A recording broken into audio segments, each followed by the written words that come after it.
Hello and welcome to Energy Unplugged by Aurora. This podcast features various experts from Aurora having in-depth conversations with key industry leaders, policymakers and academics from all over the world. It explores the hottest topics across the energy market and gives a unique perspective on major energy issues.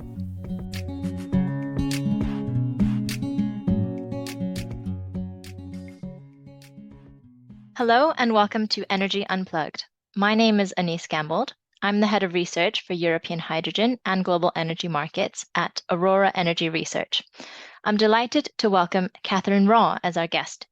Catherine Raw is the managing director of SSE Thermal, as well as a member of SSE's executive committee. Catherine has been at SSE since April 2022, before which she was the Chief Operating Officer for North America and Chief Financial Officer for the international metals and mining firm Barrick Gold. Before Barrick Gold, Catherine was both a managing director and fund manager at BlackRock. And before starting work, she attained a master's in natural sciences from the University of Cambridge and a master's in mineral project appraisal from Imperial College London. She also holds the designation of Chartered Financial Analyst. So a little bit about SSE Thermal. SSE Thermal is the arm of SSE that operates in the UK and Ireland, running flexible power generation assets as well as gas storage.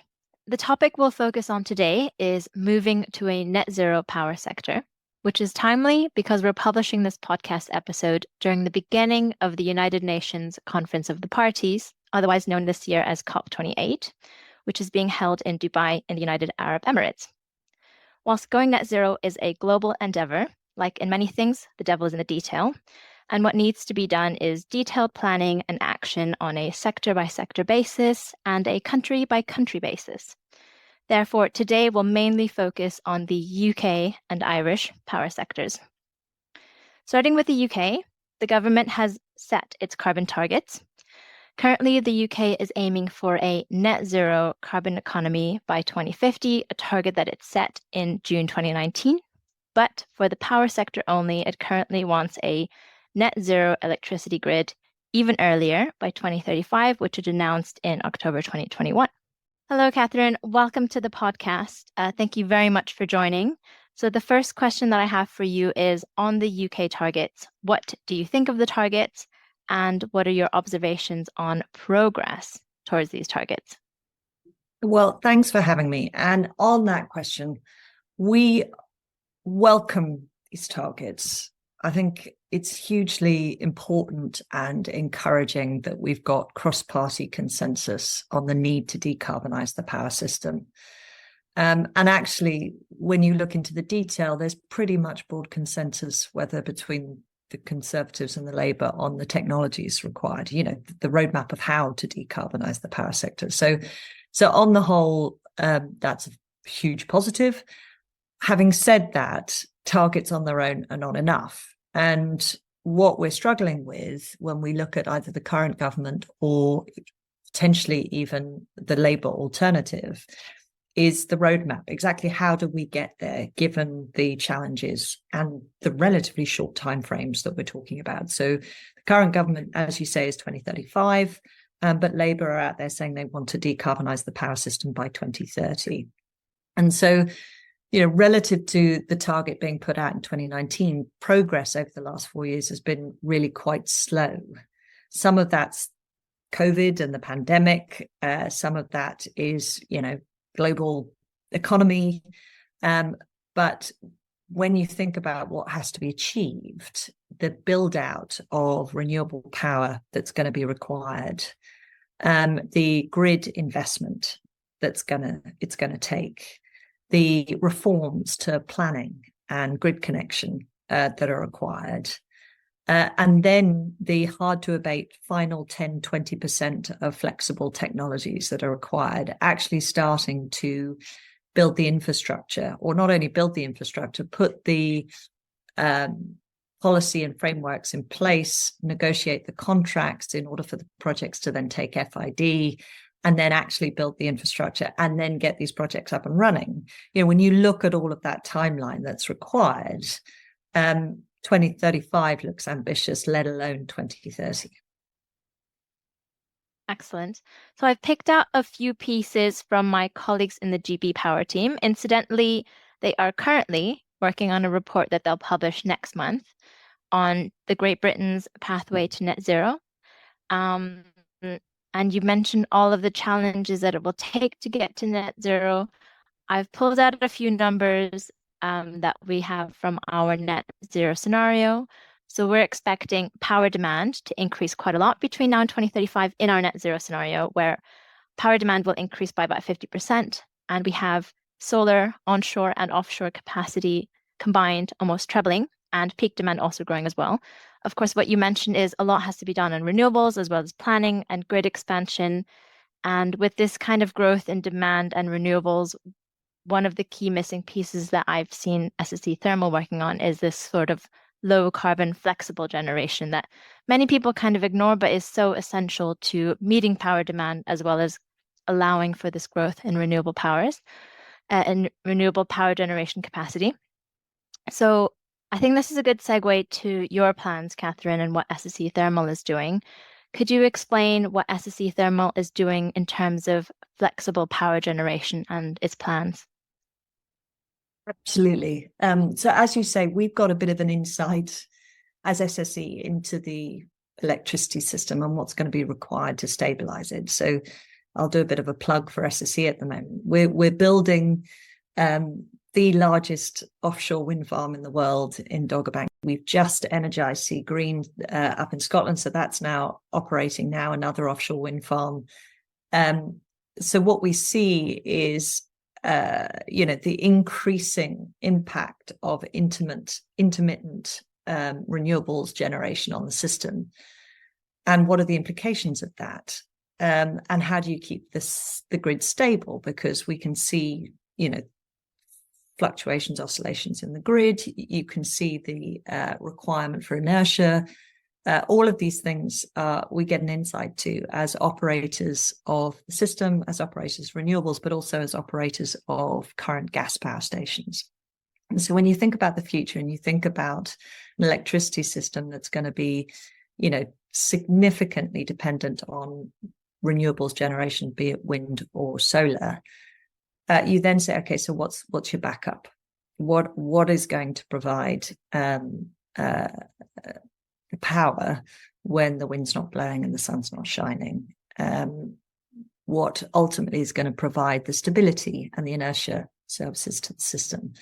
And what's interesting is our experience in Ireland, which is probably, it's a microcosm of the UK system insofar as it's much smaller, but it has a higher penetration of wind, that you begin to see this dynamic take place where you have quite severe instances of even amber alerts coming through where they just don't have the backup generation to compensate when the wind suddenly drops, and you have to react very quickly. So what it's led us to is understanding, okay, so how do we solve this problem? Now, there are two technologies at the moment that we're sort of focusing on. And the reason we're doing this is because we're relatively agnostic as to what is the right low carbon technology to provide that flexibility. What we recognize is that we just need to do it quickly, that to deliver by 2035, you need to get these things built. And you need, whether they're bridging or finalizing or final technologies, you need to start getting them up and running. So the first is carbon capture and storage. So this is essentially taking your existing gas power station. So we've just commissioned Europe's most efficient gas power station at Keadby 2. So you're taking the latest in highly efficient gas turbine technology, and you're just plugging on a carbon capture circuit to the back of it. So taking the off gases, cleaning them up so it's pure CO2, and then piping that CO2 and storing it. And the UK's very lucky relative to some other jurisdictions insofar as it does have depleted gas fields. It's got the North Sea, it's got the Irish Sea. It's able to take that CO2 and store it. And what that does is effectively allows you to relatively quickly, once you've built that CO2 infrastructure, be able to use current technology, CCG technologies, to be able to deliver flexibility. Now, clearly, the challenge with that and a lot of the criticism that comes from that is you're still locking in fossil fuels in order to provide that flexibility. So in parallel, we're also looking at hydrogen technology. So this is effectively using hydrogen as your energy carrier in the same way as you use gas, oil, diesel. There's stores of energy. But the way in which you produce that hydrogen can, in theory, over time be completely fossil fuel free, because you can create green hydrogen from ultimately cracking water and using renewable electricity to do that through electrolyzers. Now, the challenge with that is the scale up, and the technology is still very nascent.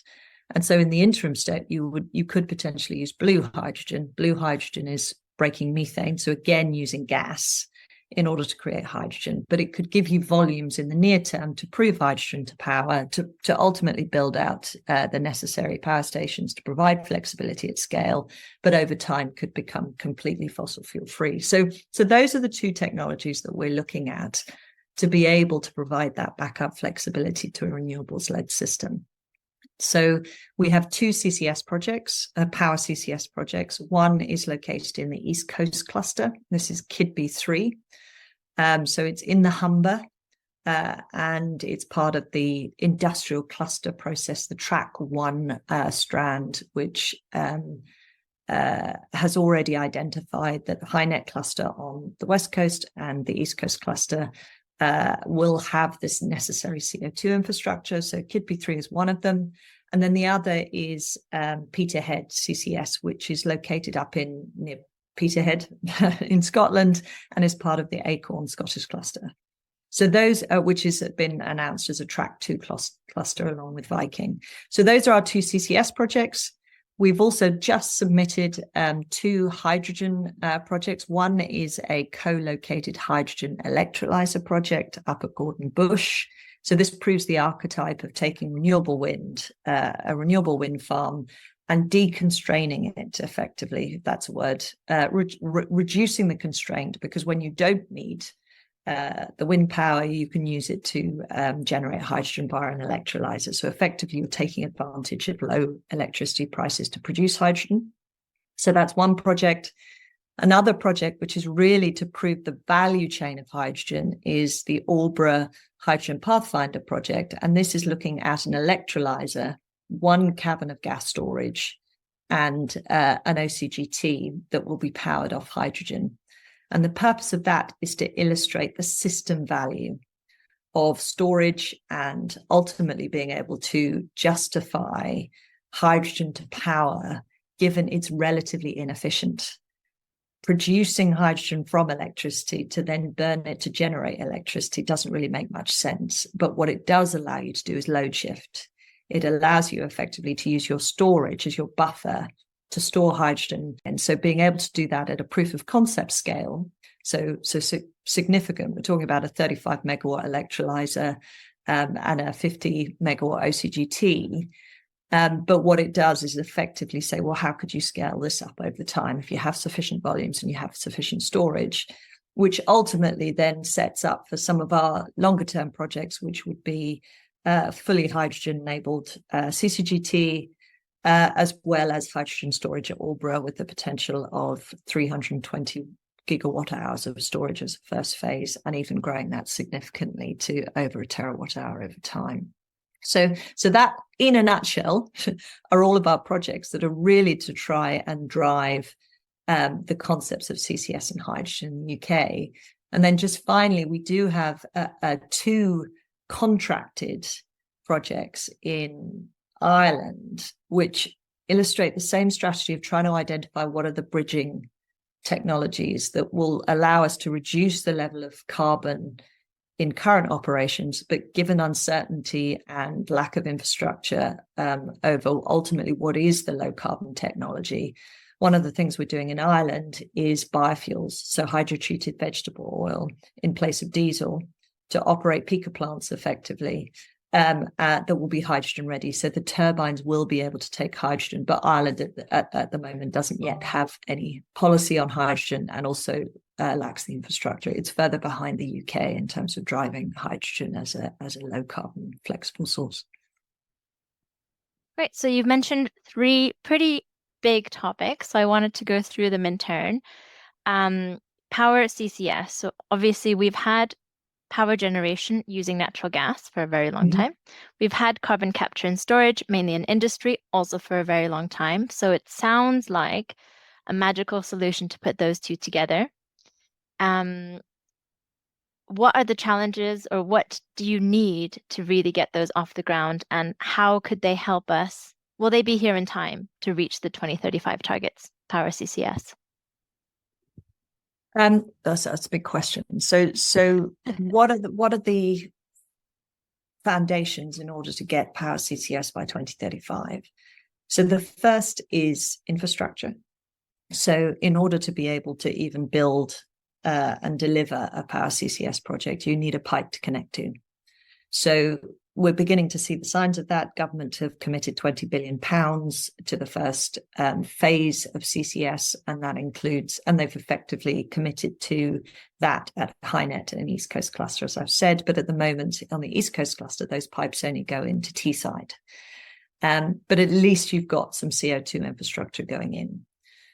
So the second is then a contract, a dispatchable power agreement that would ultimately reward you or incentivize you for the extra cost associated with building a carbon capture circuit on the back end of the CCGT, because the current capacity mechanism doesn't do that, other than having to pay for the cost of carbon. That's a whole other topic for a podcast, given where UK carbon pricing is, but the economics aren't there to justify that capital investment. So dispatchable power agreements is what the government's set out as a framework for that. And we do have one Power CCS project in Teesside currently under negotiation. So infrastructure, sort of framework, policy framework, contractual arrangements. And then the other is really the technical element. Whilst carbon capture and storage and even Power CCS, particularly off coal, is a very tried and tested technology. Understanding exactly how it's going to work for dispatchable, flexible power is something we've been doing a lot of work on. So we've got a program with government and ACON called Focus, which is to look at how do you maintain the capture rates up at over 95% as you ramp up and ramp down in order to provide the flexibility that ultimately a CCGT provides today. And the second thing is around the CO2 store.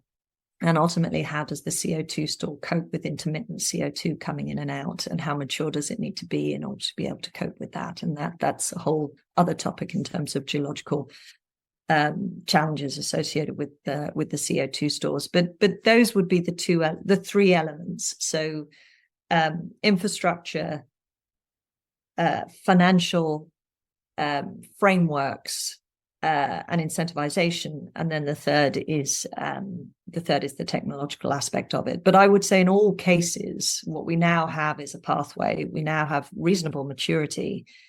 It's just a case of getting the projects approved and built. And at this moment in time, there isn't a single Power CCS project under construction. And what we have, if you look at the targets, you've got government wanting 10 gigawatts of Power CCS, and I would expect them to come out with something similar in their updated CCS vision at the end of this year. You've got our own analysis saying you would probably need 7 to 9 gigawatts of Power CCS by 2035 in order to meet the flexibility targets, along with hydrogen as well. And so the challenge really is not so much that we don't understand what's required, it's that we're just not moving fast enough on the Power CCS side of things. Okay, it sounds like there's a lot to be done, and there is money to be spent. You mentioned 20 billion package, but no spades in the ground, as they say, happening yet. But you are expecting some announcements. Absolutely. And what I should just clarify is that 20 billion is for CCS as a whole. Mm-hmm. So that is for infrastructure and for industrial CCS. So I think what's interesting is carbon capture and storage is seen as a solution to decarbonize hard to abate industries. as well as providing flexibility to the power system. And so what we're seeing is ultimately a highly competitive environment to try and access a limited pool of funding and a limited level of infrastructure.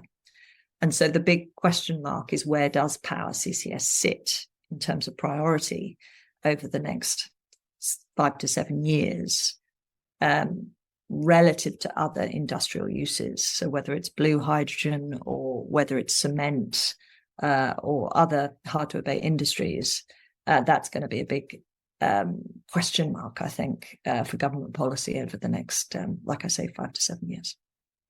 I see. So there is this pot of money, but you are competing against other sectors, which is, I guess, partly why you're also looking at hydrogen as a solution. Exactly right. So hydrogen is a topic that we're looking at Aurora as well. So I didn't mention the hydrogen targets. The latest UK hydrogen target is to have 10 gigawatts of low carbon hydrogen generation capacity, named low carbon because they're looking at all types of hydrogen generation, not just coming from electrolyzers. At Aurora, we are looking at the two factors that you, Catherine, mentioned. So one is, how can we pair intermittent renewables together with electrolyzers in order to make better use of the renewables? For those of you who are not familiar with the UK power sector, it is getting more and more challenging, A, to get funding for renewable generation capacity, and B, to actually get the grid connection.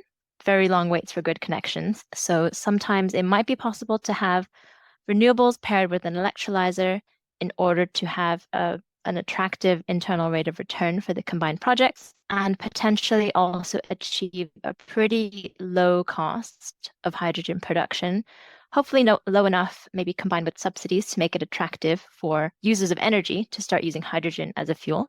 So we are looking at levelized cost of hydrogen into IRRs for these kinds of renewables projects. And Catherine, you also mentioned load shifting and hydrogen to power. It's a topic that we've looked at particularly in GB because of these low carbon targets for the power sector, where we might need to have hydrogen peakers and hydrogen gas plants in order to add backup low carbon power generation capacity. So definitely an interesting topic. And I know that SSE Thermal has been involved in the hydrogen allocation round 1 for the Aldbrough Pathfinder hydrogen project. So what is happening in terms of hydrogen in the UK and in terms of your projects? And if you could explain what you mean by hydrogen clusters, that would also be very useful. What we've seen is the government's focus up until recently has very much been focused on it. If you build it, they will come type strategy around hydrogen production. So setting up production targets, setting up these competitive allocation rounds for electrolyzer production. So HAR1 is underway right at the moment. HAR2 is to follow shortly. So HAR1's ambition is to deliver, when I say HAR, that's the hydrogen allocation round for electrolytic hydrogen. That's aiming to get 250 megawatts up and running by N25, mid-26. And then that's followed by HAR2, which is another 750 megawatts. And then that will ultimately be the stepping stone that gets you to the 10 gigawatt target. So in addition to that, we are now beginning to see movement on business models for transport and storage. And they've stated they want to get a hydrogen business model for storage out by 2025. And then we're also consulting now on hydrogen to power, and they are now looking at other end users. So the key really for hydrogen and to make it work is to try and set up these ecosystems that are value chain driven from production to storage to offtake. And where they're focusing that on is very much on those industrial clusters. So the industrial cluster and the hydrogen cluster, they don't necessarily need to be the same, but that's kind of the way it's going because of the nature of the user, the off-taker of hydrogen and the off-taker of hydrogen at scale. And so your big users are potentially industry looking at centralized heat and power plants where they could use hydrogen instead of gas. You're looking at hydrogen being a direct constituent in the chemicals industry and the refining industry.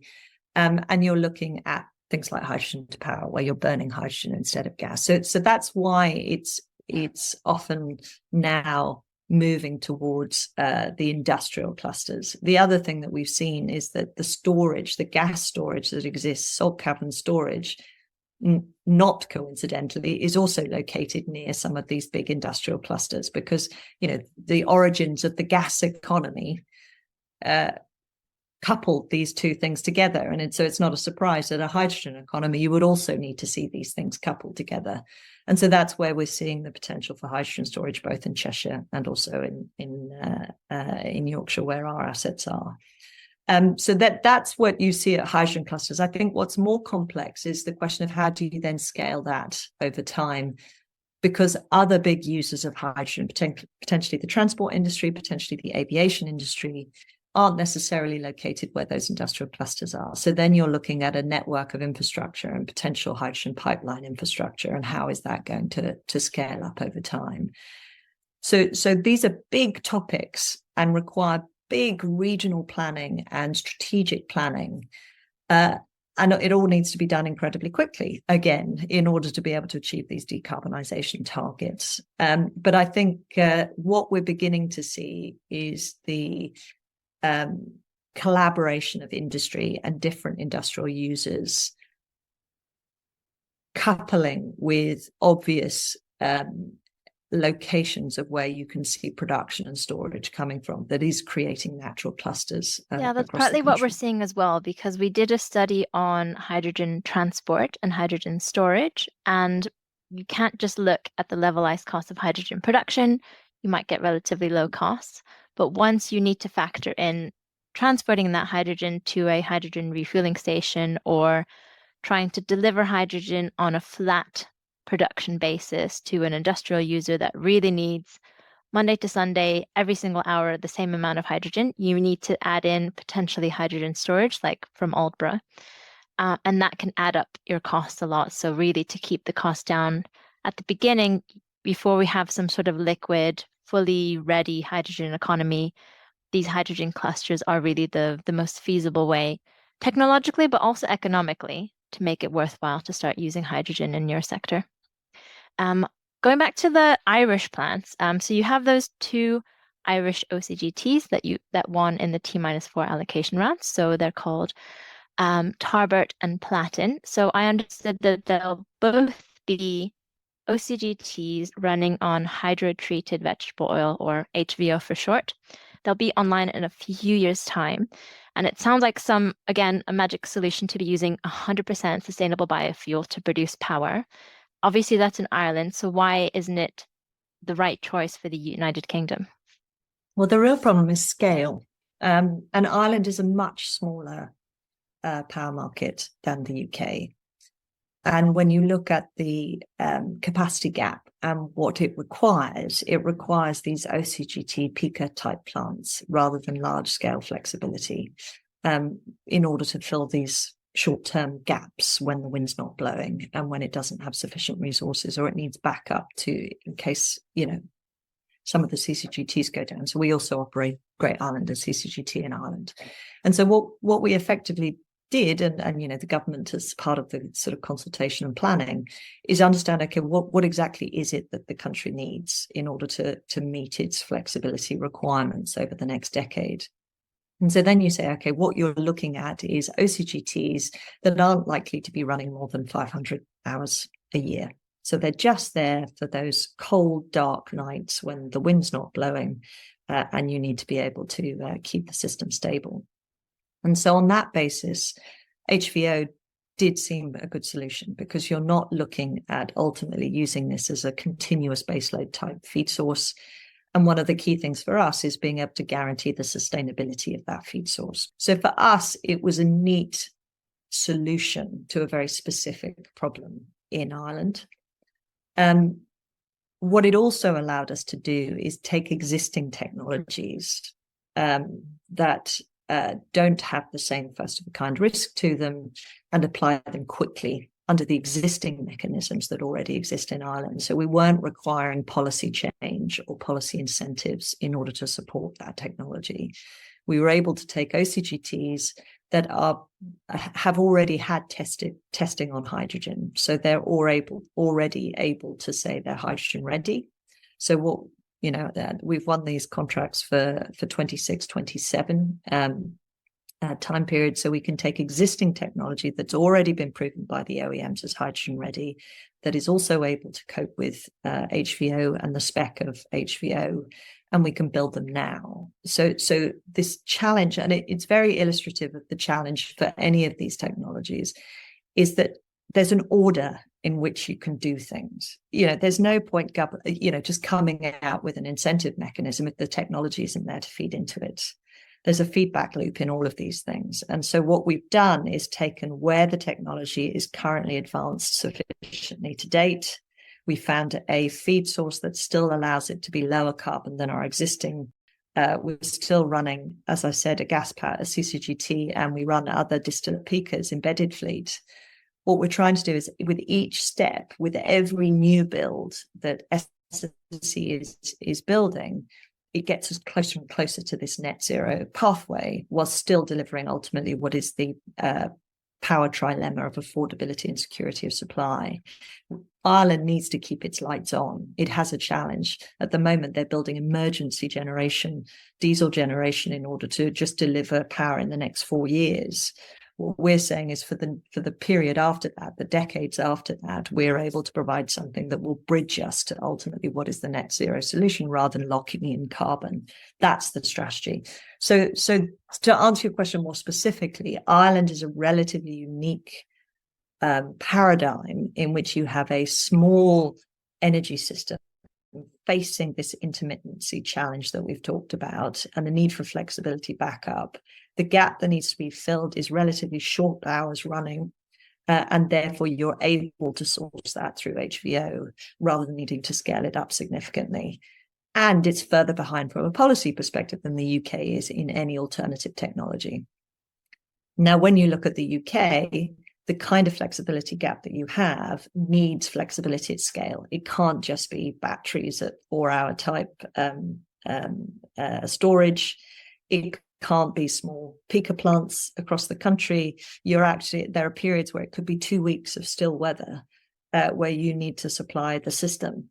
So it does need some of these scalable point source flexibility technologies, and it's already advanced the policy framework in order to do that. It just needs to advance a bit quicker. So you mentioned with the Irish project that they're hydrogen ready. So I understand that means that they'll just stop running on HVO and they could run on 100% hydrogen. And that could be also the case for gas networks.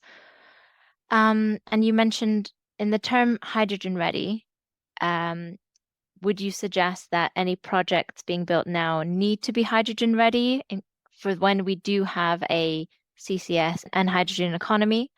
Or is it really just certain projects are tabbed to be hydrogen ready? Well, I think the nuance here is what is the definition of hydrogen ready? And we've got to be very careful that we don't use that to the point that people don't believe you. And what I mean by that is the turbines themselves. So in the case of the biofuels plants, what we're saying is that the OCGT gas turbines that we're putting in have been tested and are hydrogen ready. They can run on hydrogen. But what we don't have is the fuel source for hydrogen, or the infrastructure, the storage, the pipes, in order to be able to deliver that. But you can invest down the line when you have the right frameworks in place, when you have the right maturity of policy infrastructure and the learnings from the rest of the world. Then in theory, these could then run on hydrogen. So that's what we mean in Ireland to say that those OCGTs are hydrogen ready. Now flip that to the UK and say, okay, well, what does it mean when you say a CCGT could be hydrogen ready? It's the same thing. The technological complexity associated with burning hydrogen is relatively known and relatively understood. It's the nature of the burners. The tweaks that you make on the turbine itself are straightforward. What you then have to do is all the balance of plant. You have to scale your balance of plant differently because hydrogen is less dense than gas. You've got to ensure that you have the infrastructure to supply that hydrogen in sufficient quantities. Are we talking about 100% hydrogen, or are we talking about a feed? And I've got to be careful about the word blending, because blending, everyone always goes to pipe networks and heating. And that's not what I mean. As a fuel source going into your turbine, you can go from anywhere from 100% natural gas to 100% hydrogen, and you can blend in between. And depending upon whether it's less than 30%, less than 50%, less than 75% or higher, then the level of investment you need to make in your plant changes. The level of investment in the balance of plant changes. And also the level of carbon emissions reduces, because hydrogen is less dense than methane. So a 50% blend doesn't say 50% reduction in emissions, because you need to burn more hydrogen relative to the amount of gas in order to get the same power output. So there's a whole load of complexity in this. And I hope by just me talking about this, it tells you how much work we're already doing on trying to understand this. But I think there is a feasible scenario that says, well, while we wait for that infrastructure to be put in place, we're going to need that flexibility. And so how do you approach that? Do you just run your current inefficient gas plant that's 20, 30 years old, that is becoming less and less reliable, and therefore puts the system at risk because it may not be able to switch on when it's required? Or do you invest in new hydrogen-ready, hydrogen-enabled technology that is properly designed and engineered and laid out and has the appropriate steel and balance of plant to be able to take hydrogen, such that once the production has scaled up and once the pipes are in place, you can then switch very quickly? And so really, this is, how do you get to a net zero decarbonized power system by 2035 or 2030 the fastest? Do you sit and wait, or do you do things in parallel? And so that's the question that we're asking ourselves as technology providers, as responsible operators in the power system, is what are the decisions that we can make, and what are the projects that we can propose that will get there fastest? Well, it sounds like to me that given how many projects SSE Thermal is driving or is a part of, you're really going for the other option, which is work on the projects, examine how they're going to work, rather than waiting, because 2030 is not far away. It's basically in 6 years' time. Just before you end, if you think a CCGT on average takes 4 years to build, then in fact, we don't have 6 years. We've got 2 years to find the answer, and next year's an election year.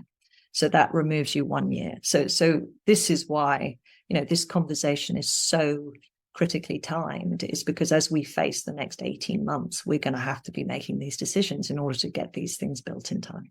Yes, it's an election year in the UK next year. And thinking ahead, so what I like to end on is what's next, waiting for either coming out from you guys or coming out from the government that we as the audience need to be looking out for. Well, in the immediate term, we've got some big things coming out before the end of the year. So you've in theory got some news coming out from government on HAR1. So what projects are they going to select in order to deliver that first 250 megawatts of production? Now, what we would hope is at least one of our 2 projects is in that list of projects, and in particular being able to prove the archetype of hydrogen to power and the role that storage plays is going to be significant. I think we've got an updated CCUS vision coming from government, which instead of just talking about track 1 and track 2 at 2030, it's then going to look at what comes post 2030 and how do you scale up CCS, both at the existing identified clusters, but also at other clusters. We've got announcements on the track 1 expansion and what the next steps of that look like, track 2, and ultimately how do emitter projects start to move into and get selected for the track 2 projects. So that's all coming, I'd say, in the next 6 months. And then I think as we go into the election, really starting to get some clarity on the regional planning and the spatial planning, how grid reform, how planning reform, how strategic national infrastructure projects get treated, and whether or not that will allow for an accelerated timeline to be able to meet either 2030 or 2035. And then more broadly on our own pipeline, what I would hope is that not only can we show we have CCS and hydrogen projects coming through, but we're also looking at other solutions to be able to deliver into net zero. Great, a good summary. And on the Aurora side, in terms of COP28, we are releasing a few short reports about the COP28, building up to COP28, but also any outcomes from COP28, comparing them with Aurora's forecast. I mentioned my colleagues in the GB Power team are working on a report about the country's pathway to net zero, so keep an eye out for that. And in terms of hydrogen auctions, we also are tracking the HAR1 results, as well as any rules being announced for HAR2. And we're also looking at the EU hydrogen auctions and looking at that in more detail again next month. Thank you very much, Catherine, for joining us on the podcast. Thank you. I've really enjoyed it. This is Catherine Raw's second time joining Energy Unplugged. So if you haven't heard the first one, just look up Catherine Raw on any podcast platform. Thank you to the audience for listening, and hopefully see you next time. That was Anise Ganbold, Head of Research for European Hydrogen and Global Energy Markets for Aurora, talking to Catherine Raw, Managing Director at SSE Thermal and member of SSE's Executive Committee. Do keep an eye on our podcast feed for more in-depth conversations with senior members of the energy industry. The best way to do this is to subscribe on whatever platform you use. Thanks for listening, and goodbye.